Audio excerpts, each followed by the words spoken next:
Hey fellow gardeners, Dawn here from Seasonal Designs. In today's video, I'm going to be talking about spring blooming bulbs. Those are the bulbs that you plant right now in fall. Now, those of you who have been following me for a while know that we have a chunk of land here and my gardens are a bit more natural. So I lean very heavily on bulbs that are really good for naturalizing as well as bulbs that are deer resistant, because as you know, I do deal with a lot of deer pressure here. So the two types of bulbs I'm going to focus on most are going to be the daffodil as well as muscari or grape hyacinth. However, I also have purchased a few tulips and a few tulip collections that I'll also be sharing with you, and I'll also be sharing about how I will be using those in my garden and containers as well. So if you're ready, let's talk bulbs. The first group we're going to talk about is muscari or grape hyacinth. They are so easy to grow and they are so pretty in the spring garden. They come in different shades of blues and violets, but they also come in pink, teal, yellow, white, and they have some really cool bicolored ones. They are typically hardy in zones 4 to 8, but there are some that are hardy down to zone 3. They are beautiful mass planted. They also grow well in containers. The first one on my list is muscari armeniacum. This is probably the most familiar of all of the species, and it is just a beautiful flower, cobalt blue to kind of royal purple, very hardy in zones 4 to 8, grows on 6 to 8 inch stems, and I really love this one, mass planted, but it's also a really good one to use if you're trying to force indoors for winter blooms. If you're looking for something other than like purple or royal blue, you can try this one, White Magic. It has pure white flowers, hardy in zones 4 to 8, sits on 4 to 6 inch stems, and this one blooms in mid-spring. Again, beautiful mass planted. Next up, we're back in the periwinkle color with muscari autry. This one has kind of very cool shades of periwinkle blue flowers, a little bit lighter as it goes up to the top. This one is hardy in zones 5 to 9, and it's a more compact version with 4 to 6 inch stems. This one blooms in early spring. Now, muscari azrium has these really pretty, what I would call fluffy florets of baby blue to white flowers. This one is hardy in zones 4 to 8. Again, it's a shorter one with 2 to 5 inch stems. This is going to bloom early spring and it has a really nice light grape scent to it. Muscari botryoides, it has tightly packed flower spikes that bloom in any shades of like white to sapphire or indigo blue. This one blooms in early spring and it is very cold hardy in zones 3 to 9. This is a mid-sized plant coming in at about 5 to 6 inches, and they have sort of a sweet, kind of musky fragrance to them. Next up is muscari latifolium. This one has pretty tall flowers coming in on top of 12-inch stems, and they're really notable for their kind of bicolored blooms, which start out kind of an inky blue and then transition to a lighter, almost china blue color, sometimes even white. They're very beautiful and they do bloom in early spring. The last one on my list is muscari macrocarpum. This is another distinctive bicolor grape hyacinth flower. It first appears dusty purple and then turns to yellow as the blooms open. It has a kind of pleasant fruity fragrance, and it is a good choice for beds, containers, and for forcing blooms indoors. Grows on top of 6 inch stems and is hardy zones 5 to 8.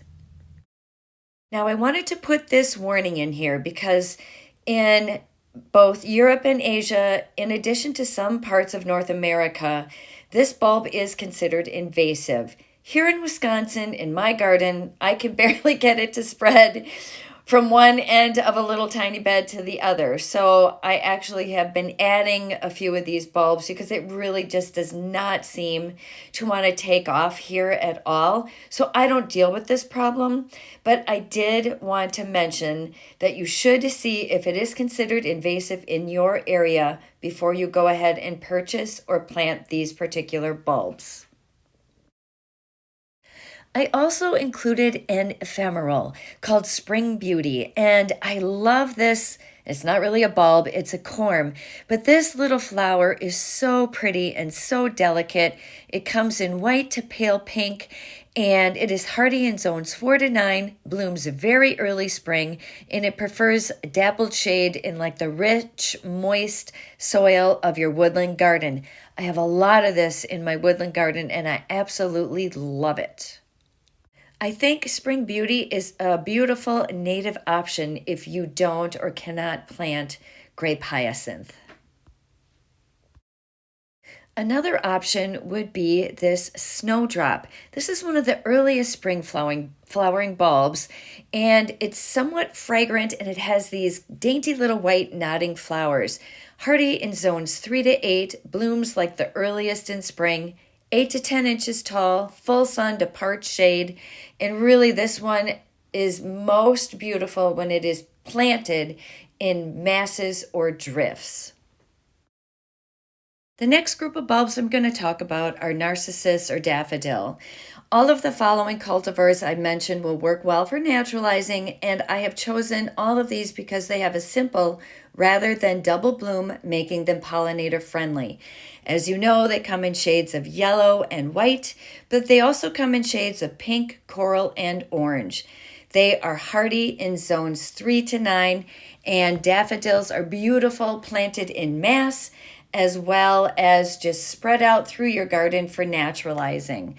I love daffodils because they are also deer resistant, and I need that in my garden.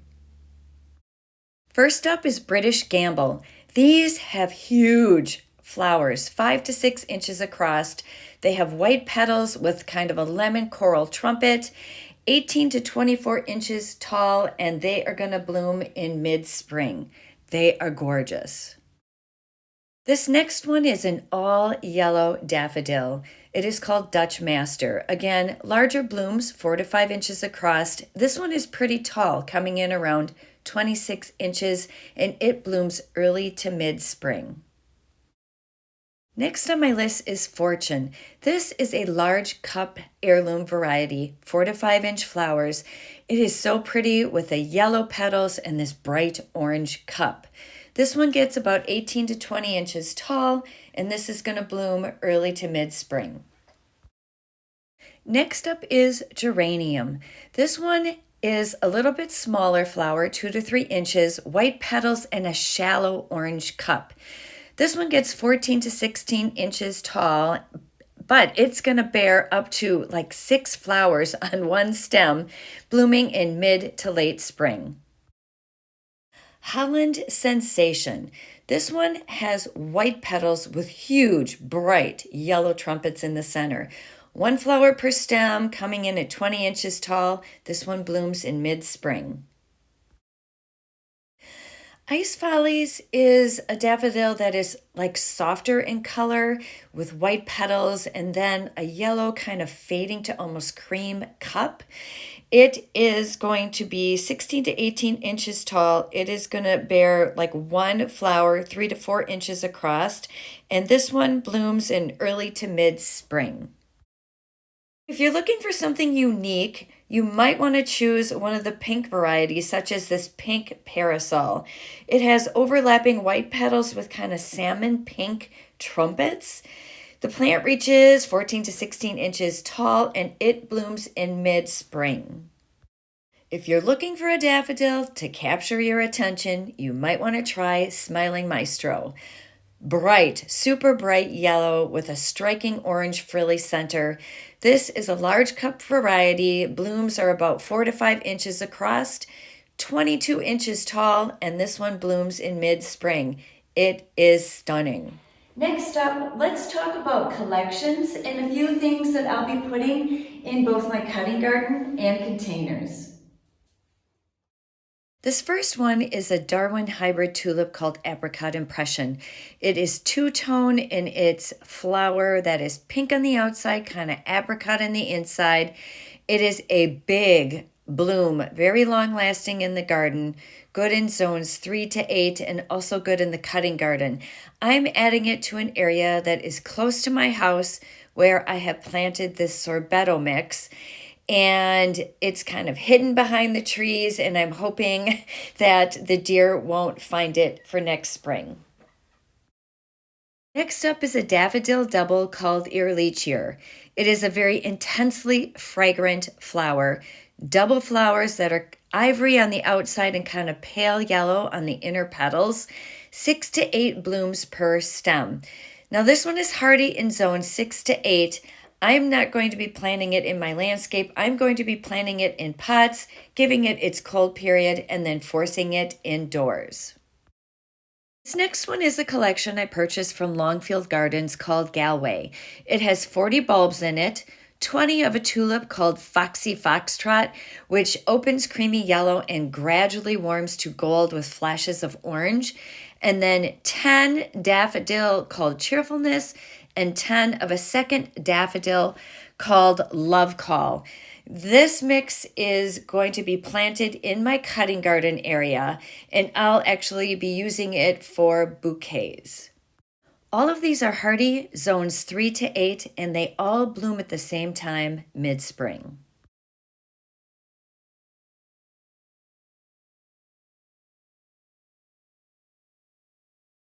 This next mix is also from Longfield Gardens, and it is Tulip Triumph Bright Mix. You can see all of these beautiful colors. I believe there's 20 bulbs in this mix. I put all of these in a pot, and I'm going to keep this in my garage through the winter and then move it back out in spring. This is hardy in zones 3 to 8. It's going to bloom mid-spring, and again, I purchased this from Longfield Gardens. Well, let's talk about planting your bulbs. There are a couple of things that you want to take into consideration. Number one, I always tell people to buy a good quality bulb. It should not be soft and mushy. It should be plump and firm. Number two is to pick the right location. Most bulbs prefer 6 hours of sunlight, and if you have that, you should be good to go. Number three, I always tell people to plant them deep enough. You want to plant your bulb 2 to 3 times deeper than the height of the bulb. So let's say this is a 3-inch bulb. I'm going to plant this at a depth between 6 and 9 inches. Next thing is you're going to want to make sure that you're planting it with the pointy side up and the flat side down. Now this is a tulip bulb, and that is really easy to see.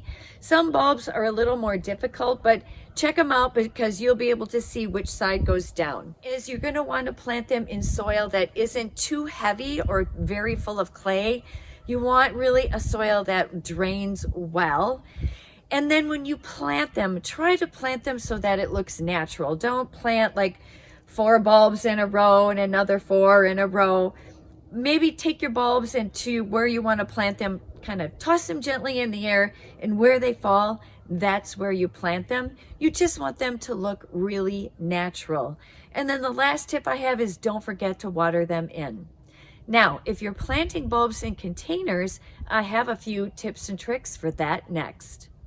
And today, I'm going to plant some tulip bulbs in containers so that come spring, I can move these wherever I would like a pop of spring color. The first thing you want to do is put a layer of any sort of potting mix into your containers. It could be old potting mix from the summer because tulips really don't need anything special. Just make sure it's not dirt out of the yard. It must be a mix for containers. The second thing you want to do is you want to place all of the bulbs with the fat part down and the little pointy tip up into the bottom of your pot. You're going to want to ignore the typical rule of spacing when you're planting in pots, and you're really just going to want to pack them all in. This is what it's going to look like when the bulbs are in, and I stuck a ruler in so that you could see how much potting mix I was going to put in.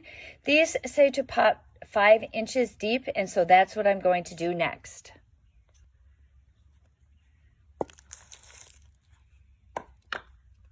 Last but not least, I'll give these a good drink of water and put them in my garage where they'll spend the winter. I'll check on them once or twice to make sure they're not drying out.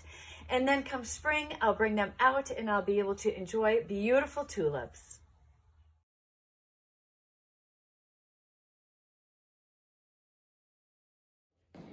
Well, that is going to be it for today's video. I hope that you found this helpful.